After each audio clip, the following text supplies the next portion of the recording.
వీళ్ళకి ఒక్కటి వీళ్ళ దేవుడు అసదుద్దీన్ ఓవైసీ. ఉత్తగా రాముడి పేరు చెప్తారు కానీ రోజు దండం పెట్టుకునేది అసదుద్దీన్ ఓవైసీకే. వీళ్ళ లైఫ్ లైన్ అంటారు కదా, వీళ్ళ లైఫ్ లైనే అసదుద్దీన్ ఓవైసీ. ఆయన పేరు లేకుండా, ఆయన జపం లేకుండా రాముడి పేరు ఎన్నిసార్లు వీళ్ళు తలుచుకున్నారో, అసదుద్దీన్ ఓవైసీ పేరు ఎన్నిసార్లు తలుచుకున్నారో చూడండి.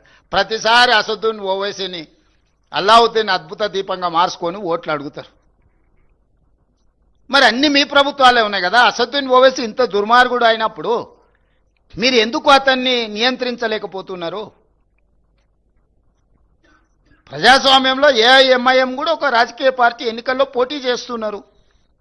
గెలిచిన దగ్గర వాళ్ళు గెలిచినారు, ఓడిన దగ్గర ఓడినరు. వాళ్ళు గుజరాత్లో పోటీ చేసిరు, ఉత్తరప్రదేశ్లో పోటీ చేసిరు, బీహార్లో పోటీ చేసిరు, మన వెస్ట్ బెంగాల్లో కూడా పోటీ చేసి 5 సీట్లు గెలిచారు. వాళ్ళు కూడా ఒక రాజకీయ సంస్థ, ఒక రాజకీయ పార్టీ. కానీ వాళ్ళని భూతంగా చూపించి ఇంకెంతకాలం మీరు ఓట్లు అడుగుతారు?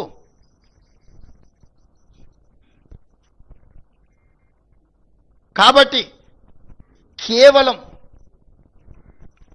మత విద్వేషాలను రెచ్చగొట్టి కొన్ని రాజకీయ పార్టీల నాయకులను భూతంగా చూపించి రాజకీయ మనుగడ సాధించాలని ఆలోచన చేయడమే వాళ్ళ భావ దారిద్ర్యానికి పరాకాష్ట.